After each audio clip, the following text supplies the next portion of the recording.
midi, bonjour, bonsoir, là où vous êtes, je vous salue vraiment dans le nom puissant de Jésus, comme d'habitude.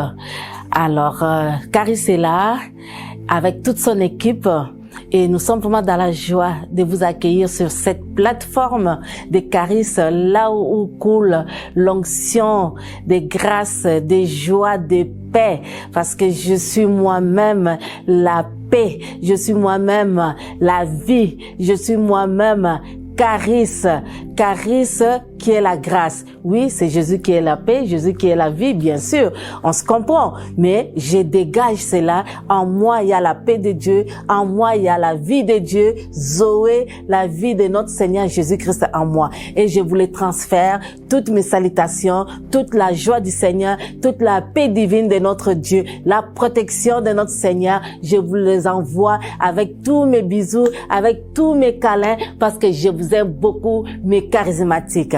Qu'est-ce que Caris veut? Caris veut juste transmettre une bonne nouvelle de la part de notre Seigneur Jésus-Christ. Une bonne nouvelle de l'évangile, la parole de Dieu qui te fera du bien en ces jours, parce que je sais, de ces derniers temps, nous sommes en train de vivre des choses bizarres. Mais tout ce que je sais, avec humilité, ce que je sais et ce que je sais et ce que je saurai toujours, c'est que la parole de Dieu ne ment pas, elle est véridique. L'homme est reconnu pour menteur, mais la parole de Dieu ne ment pas, la parole de Dieu est la vérité. Et la parole de Dieu, elle reste éternelle.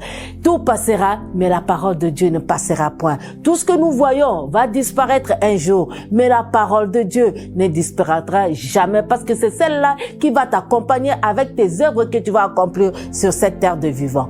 Alors, je vous aime beaucoup. D'emblée, je vous dis que je vous aime encore et je vous aimerai, même vous êtes au loin, que je vous connais pas, mais l'amour de Christ manifesté en moi est vraiment important pour moi de vous annoncer cette nouvelle, parce que ce que Dieu a fait dans ma vie, oh mon Dieu, c'est pas quelque chose que je peux prendre à la légère. À chaque jour, à chaque matin, j'ai béni le Seigneur pour tout ce que je suis, pour tout ce qu'il fait dans ma vie, et vraiment, je suis dans la joie que cela soit de même pour vous. Caris est là ce midi pour vous exhorter, vous encourager, étant donné que ce mois a été déclaré le mois de l'écoulement des murailles de Jéricho.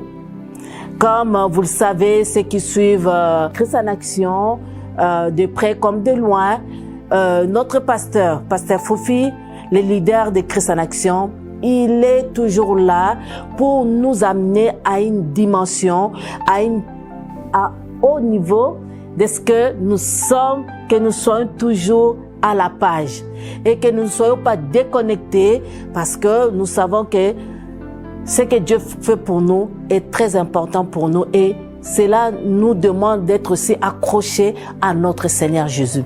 Comme vous le savez, les versets de base qu'il nous a donnés, c'était dans Hébreux 11, 30, qui nous dit, je vais aller avec vous, mais avant que je ne commence, n'oublie pas de partager, de cliquer et de rappeler à quelqu'un qu'il est midi, Caris est là. Juste, je ne resterai pas longtemps, nous encourager, vous booster, vous donner une parole pour la journée. Alors voilà, partagez, cliquez, envoyer à des amis, et ça sera d'une grande bénédiction. C'est une façon, comme je l'ai toujours dit, d'évangéliser et de donner la parole à tout un chacun, car ce jour-là, personne ne dira que « Oh non, je n'avais pas entendu, je n'avais pas compris », mais voilà, tu entends et tu vas comprendre. Parce que de nos jours, on regarde beaucoup de choses sur Internet, sur YouTube, Facebook, TikTok, il y a tellement de niaiseries, il y a tellement de choses bizarres. Les gens sont accrochés à ça. Mais ce qui est de la parole de Dieu, on ne fait pas attention, on ne fait pas cas à cela. Or, c'est la vie pour celui qui trouve cette parole. Amen, dit les proverbes. Donc, je suis dans Hébreux, qu'est-ce que j'ai dit? Hébreux 11, verset 30. Nous allons lire ça vite fait parce que nous voulons vraiment aller dans le vif du sujet. C'est par la foi que les murailles de Jéricho tombèrent. Après qu'on ait eu fait le tour pendant 7 jours. Pendant 7 jours, les murailles de Jéricho sont tombées. Alors, je vais aller aussi dans Josué 6. Évidemment, c'est ce que le pasteur nous avait donné comme verset aussi. Jéricho, c'est Jéricho là, que c'est par la foi les murs sont tombés. Et voilà qu'en Josué, il explique bien comment est-ce que ces murs sont tombés. Les murs de Jéricho, la Bible nous dit, étaient fermés et barricadés. Écoutez-moi bien, fermé et barricadé. Quand on regarde dans le dictionnaire, le mot barricadé, c'est juste pour dire que tout est fermé de tous bords. Donc, tu ne peux sortir ni entrer. Et à cette époque-là, les murs qu'on construisait, ça démontrait la protection du pays. Ça montrait une protection à ce que l'ennemi ne vienne pas attaquer les habitants. Alors, ce qui fait que cela était construit. Mais, qu'est-ce que l'Éternel avait dit pour les enfants d'Israël? Il dit, je vous ai donné ces pays. Mais ces pays qu'on vous a donnés n'étaient pas vacants. Les pays étaient habités par des personnes costauds, par des personnes qui sont vraiment dures. Mais l'Éternel a donné une parole à l'homme de Dieu, Josué. Parce que c'est lui que l'Éternel avait choisi après que Moïse soit retourné au ciel, soit mort, si vous voulez. Alors, il dit à Josué d'aller. Et il a donné des instructions, bien aimés. Les instructions sont très importantes. Moi, ici, je vais me focaliser vraiment sur les instructions. Parce que les instructions font que tu sois sur la bonne voie. Si on te dit, regarde, il fait noir ici, là, et puis tu vas passer. Mais tu vas passer comment? Mais il faut qu'on te donne des instructions pour que tu puisses traverser, pour aller là où Dieu veut que tu ailles. Alors, les instructions, c'est tellement important. Pourquoi les instructions? Il y a beaucoup de gens, Dieu leur a donné des promesses. Dieu leur a dit, tu vas faire ceci, tu vas devenir ceci. Mais comme il n'a pas bien écouté les instructions, il est en train de tourner en rond. Et les murs de Jéricho sont tout le temps là. Donc, il ne peut même pas bouger parce qu'il n'a pas des instructions. Or, le Seigneur peut-être avait donné des instructions, mais par mégarde, tu n'as pas bien écouté, tu n'as pas bien compris. Et c'est pour cela, ce matin ou ce midi, je suis en train de parler à quelqu'un. Ton Jéricho ne tombe pas. Peut-être, je ne veux pas dire que tu n'as pas la foi. Peut-être tu as la foi, exactement, mais il te manque les instructions. Parce que ici, quand on regarde pour Josué, Dieu lui a donné des instructions. Et c'était quoi les instructions? Vous faites les tours de la ville. Vous tous les hommes de guerre, faites une fois le tour de la ville et tu feras ainsi pendant 6 jours. Le Seigneur dit pendant 6 jours, pas pendant 5 jours, pas pendant 4 jours. En tant qu'humain, je peux raisonner, mais Seigneur, pourquoi 6? Pourquoi pas 3? Et puis, si je suis un peu têtu dans la foi, je peux dire, ah bon, je vais faire 5 et pour moi, c'est bon. Non, non, l'Éternel a dit 6 fois. Et les 6 fois, tu le feras pareil. Alors, après, il continue. 7 sacrificateurs porteront devant l'arche 7 trompettes retentissantes. Le 7e jour, voilà, le 7e jour, vous ferez 7 fois le tour. Au lieu de faire une fois, vous allez faire 7 fois le tour de la ville et les sacrificateurs sonneront des trompettes. Bien aimés dans le Seigneur. 7 tours. Le chiffre 7, le chiffre parfait de Dieu. Et quand l'Éternel a dit 7, c'est 7. Et 7, quand ils ont fait les tours, bien aimés, quand on descend en bas, on va voir comment est-ce que les murs furent tombés du coup et la trompette a été sonnée et de tous bords, les enfants d'Israël ont pris possession de leur territoire. Et qu'est-ce que je vais dire là par là? Nous sommes environnés de choses. Nous voulons aller à un niveau supérieur. L'année de nouvelles choses. Et ces nouvelles choses, des fois, ils sont là devant, mais il y a tellement de murs, il y a tellement des obstacles. Et tu te dis, des fois, tu te sens presque arrivé, mais tu n'arrives pas. Tu sens presque arrivé, tu n'arrives pas. Une femme qu'on lui demande en mariage, tout va bien, mais directement vers la fin, pour tout ça tombe à l'eau. On te dit oui, tu tombes en grossesse et puis quelques temps après, tu fais une fausse couche. Oh, tu as une embauche quelque part, tu arrives là, tu as fait tes applications et puis après, à la fin, on te dit, on te remercie. Tu veux faire ceci, tu avances et tu n'arrives pas. Non, ce sont des murs que pendant ces temps, pendant ces mois que le pasteur a déclaré que tous les murs tomberont, ils vont tomber, ils vont être à terre. Je les déclare au nom puissant de Jésus parce que je sais le Dieu que nous servons, le Dieu que nous invoquons, pas prier, mais nous invoquons. Parce qu'il y a prié et invoqué. Arrivé à un moment d'invocation dont on est rendu trop loin. On est arrivé à un niveau très élevé parce qu'on invoque. Et la Bible dit, quand on l'invoque, lui, il entend, il répond. Moi, je suis sûr, pendant ces mois, il y aura des choses, il y aura des témoignages. Tous ces blocages, tous ces murs qui nous empêchent d'accéder à notre, comment je vais dire, à notre, là où nous voulons arriver, là, à notre promesse que Dieu nous a promis, nous avait promis, nous allons y arriver. Et tout cela par la puissance du Saint-Esprit. Alors, les instructions. Les instructions. Et les instructions, ce n'est pas les instructions qui viennent de la bouche de quelqu'un. Quelqu'un a pensé, je crois, peut-être, je pense. Non, non, non. Les instructions qui viennent du trône de Dieu. Quand les instructions viennent du trône de Dieu, venant vraiment du trône de Dieu, personne ne peut en discuter. Tu sais ce que Dieu t'a dit et tu restes dans ce que Dieu t'a dit, dans ses instructions. Parce que avant que le mur tombe, Josué avait reçu les instructions. Il a dit, fermez vos bouches pendant 6 jours. Bien-aimés, fermez vos bouches là, Seigneur Jésus. La Bible, là, j'ai médité parce que, bon, ça, j'interprète à ma façon. Pourquoi Dieu a dit de fermer vos bouches pendant 6 jours? Moi, je crois que lorsque les enfants d'Israël étaient encore dans le désert, ils ont tellement mal parlé, en murmurant, en parlant des choses. Et Dieu n'était pas content. Et c'était trop difficile pour eux de passer la mer Rouge. Parce qu'ils étaient en train de se lamenter. Moïse, Moïse, Moïse, tu n'aurais pas dû nous faire sortir de l'Égypte. On serait resté là-bas. Tout le monde avait une parole. Chaque personne avait quelque chose à dire. Et cette fois-ci, Dieu a dit, La fois dernière, là, vous m'avez fait un cours. Par là. Maintenant, je vais donner l'instruction. L'instruction est que vous n'allez pas parler. Personne ne parlera. Personne.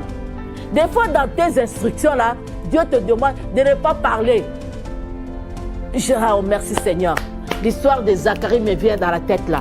Pourquoi quand il est rentré faire les ministères, quand c'était son tour, Dieu lui a dit que ta femme va tomber enceinte et l'enfantera.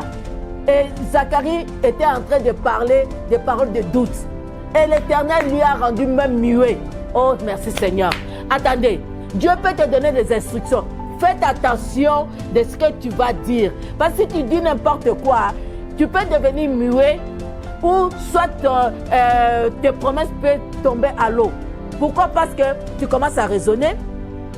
Seigneur, j'ai 50 ans, comment je vais me marier? Tu commences à te poser des questions. Seigneur, j'ai ceci, j'ai cela. Comment ça se fera? Et ces choses-là, des fois, Dieu n'aime pas.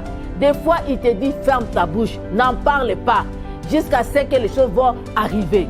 Et nous, là, quand on a une promesse, ou bien on fait des choses là, on peut seulement parler. Des fois, c'est des obstacles. Des fois, c'est des choses que Dieu ne t'a pas demandé. Des fois, ce n'est pas ce que Dieu veut que tu fasses.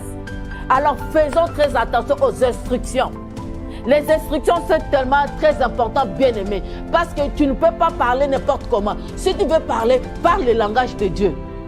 Parle le langage de Dieu, pas ton langage à toi. Peut-être dans ta façon de voir, dans ta façon de faire, même ton entourage peut venir t'influencer. Alors, toi, tu ne peux pas te laisser faire parce que celui qui t'a parlé, c'est Dieu. Les instructions sont venues du trône de Dieu. Et en venant du trône de Dieu, cela ne rate pas. Cela ne trompe pas. Et cela arrive pile. Alléluia. Alors, je suis en train d'encourager quelqu'un. Alors, on va aller dans mon dernier verset pour ne pas vous monopoliser. On va parler de l'histoire de Paul et Silas. Lorsqu'ils étaient en prison, cette histoire m'a toujours fasciné, bien aimé. Ça m'a toujours fasciné. Ça là, le Seigneur a dit, pour que le muraille de Jéricho tombe, il fallait tourner, marcher, tourner. Et le septième jour, septième fois, plutôt, il faut crier afin que les murs tombent. Regarde, pendant que Paul et Silas étaient en prison, à cause de ce qu'il y avait une femme qui a été délivrée parce qu'elle allait derrière eux pour dire homme de Dieu, mais c'était l'esprit de Python qui était en arrière d'elle. Alors, on va essayer de voir ça vite fait. Acte 16. Bon, dans les versets...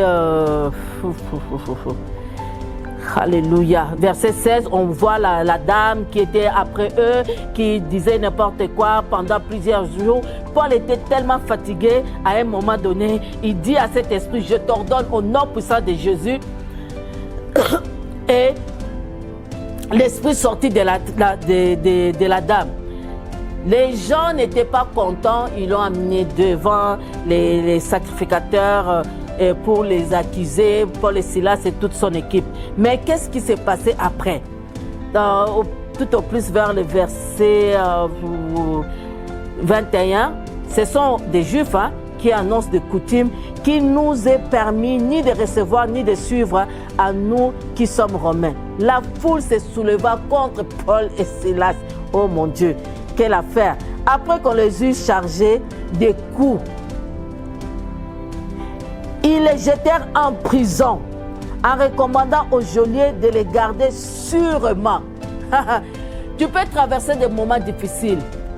L'ennemi te presse. L'ennemi t'accuse. L'ennemi te met en prison. Il t'emprisonne même dans tes pensées toi-même.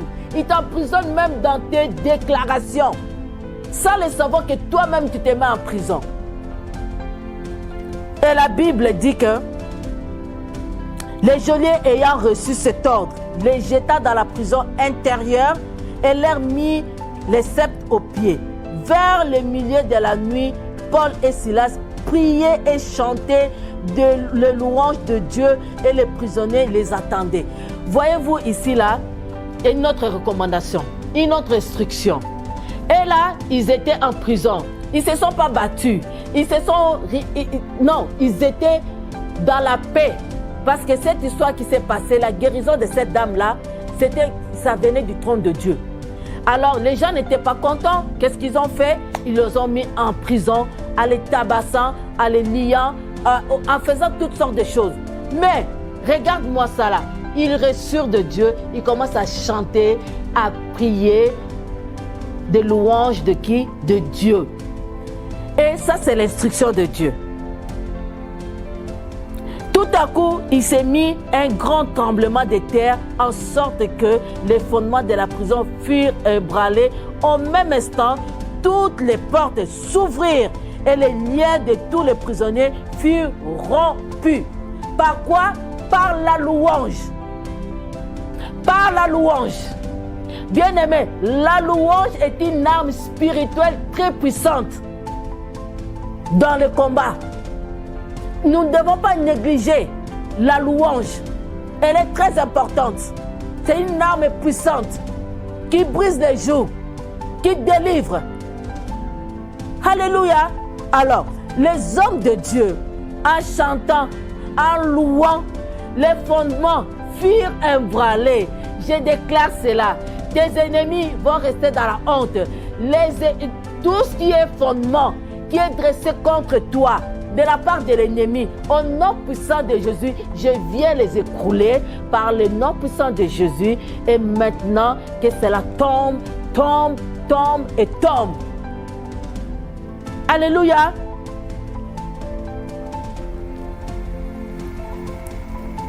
Le geôlier se réveilla en sursaut.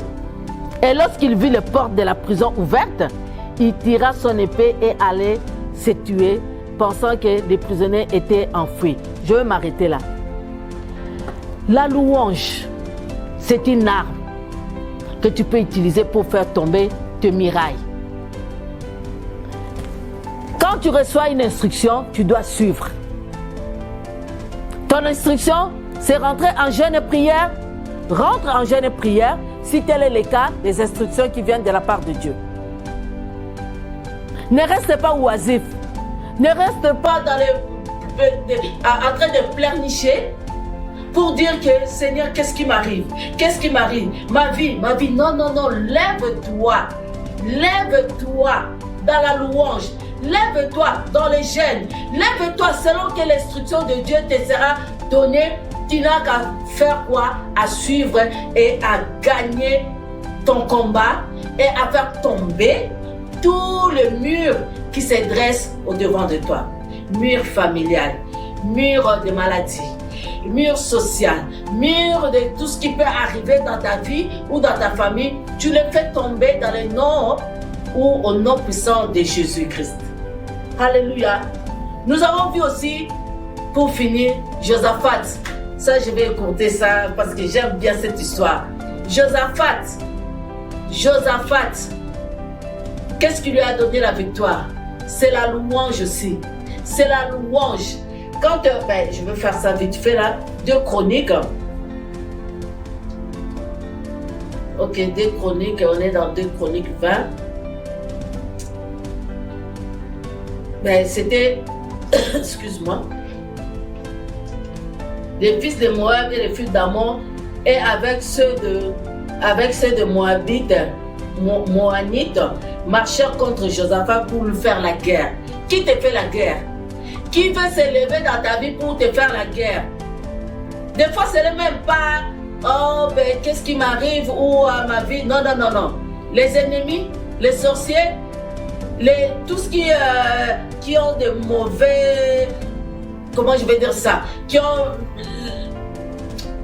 Qui ne veulent pas que ta vie avance, ils vont te créer la guerre. Et dans ton innocence, quand la guerre va arriver là, toi-même tu sais ce que tu dois faire. Et Josaphat s'est dit, moi je ne veux pas rester comme ça là, parce que cette guerre ici, je ne peux pas la gagner par moi-même. Alors voilà, verset 21.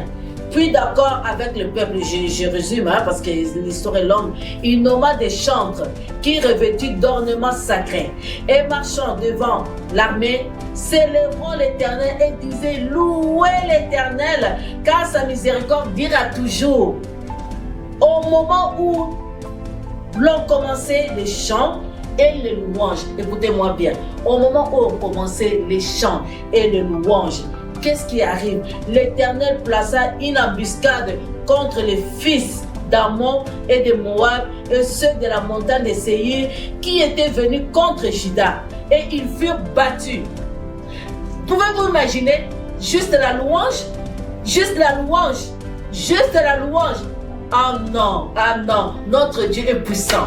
Et quand la louange du ciel avec les anges se mettent ensemble, bien aimé, la victoire est certaine. La victoire est de notre côté. Oh, laisse-moi te déclarer, laisse-moi te dire, te rassurer que tu es un plus que vainqueur. Parce que celui qui est en toi est plus fort que celui qui est dans le monde. Celui qui est en toi est plus fort que celui qui est dans le monde. Même les armes de tes ennemis se tourneront contre toi. Mais toi, avec la louange, tu vas les mettre à terre. Alléluia. Que tout ce qui va s'élever, toutes les difficultés, toutes les problématiques dans ta vie, dans la vie de tes enfants, tu es capable de les mettre à terre. Parce que celui qui est en toi, je répète encore, il n'y a aucun nom qui est au-dessus de tout nom que le nom de Jésus. Et ce nom de Jésus-là, c'est le nom que nous évoquons. Alors quand on l'évoque, oh certainement, sois-en sûr que la victoire est de ton côté. La victoire est de notre côté. Et ce midi, je veux m'arrêter ici. Je vais t'encourager. Ne lâche pas. Pendant ces temps d'écroulement de miracles, ne rate pas à l'église. Christ en action, nous sommes là pour nous encourager, pour prier, pour prendre le temps de faire baisser, de faire humilier le diable, de le mettre à sa place. Parce qu'il y a de cela 2000 ans. Jésus-Christ l'a vaincu. Il a gagné. Il a dépouillé, il a mis en spectacle et il est devenu rien, niette, zéro. Alors il n'a pas à nous faire peur, il n'a pas à te faire peur. Parce que notre Dieu est le grand Dieu, le Seigneur des Seigneurs. Je bénis ta vie. Je bénis ta journée.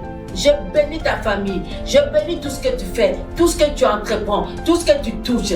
Laisse que la victoire soit de ton côté. En louant, en écoutant la parole, en gênant. Laisse que les effets, les évidences se voient et que tes ennemis tombent. Devant David, devant Goliath, il est tombé sous ses pieds parce qu'il sait que en gagnant, il avait sa part. La part de David était quoi? C'est de rentrer dans la maison du roi. Parce que Saoul avait dit, celui qui va tuer Goliath, il le donnera sa fille. Donc ça veut dire qu'il devenait son beau-fils. Alors, David a saisi l'occasion de faire tomber Goliath afin que tu rentres dans la maison du roi, afin que tu rentres dans la maison de ton Seigneur et que nous puissions glorifier le Seigneur. Sois béni là où tu es, que le Seigneur te garde, te protège en tout et pour tout. Je vous aime beaucoup, je vais m'arrêter ici et toi qui ne connais pas le Seigneur, je te donne l'opportunité, je t'invite pour que le miracle tombe, pour que tu utilises l'arme puissante qui est la louange, c'est que tu dois donner ta vie au Seigneur. Tu dois l'accepter comme Seigneur et Sauveur. Alors je prie que ce midi, que ton cœur s'ouvre. En écoutant ces paroles, que ton cœur accepte comme un enfant, sans hésiter, de tout ton cœur, que le Seigneur puisse entrer dans ton cœur. Seigneur Jésus, répète après moi cette prière aussi simple. Si tu le fais de tout ton cœur, le Seigneur Jésus vient dans ta vie. J'ai entendu la parole que ta servante a prêchée et j'aimerais donner ma vie à toi qui m'as créé. Je reviens à toi, sans toi je ne peux rien faire. Je te donne ma vie et je t'accepte comme le Seigneur et le Sauveur. Prends ma vie et conduis-moi sur le bon chantier de ta vie. Merci Saint-Esprit de me couvrir, de m'aider à être fidèle à ta parole dans le nom puissant de Jésus. Amen. Amen, amen. Ici, c'était vraiment Fest Grèce elle-même. Je suis vraiment assistée par Goldis. Nous sommes cadeaux aujourd'hui, donc on commence à aller plus fort. Alors, merci beaucoup pour tout. Que le Seigneur vous garde et demeurez bénis. Que la grâce et le bonheur de mon Dieu vous gardent, vous bénissent aussi tout au long de ces mois de novembre, qui est le mois d'écoulement des miracles. À très bientôt. Je vous aime beaucoup.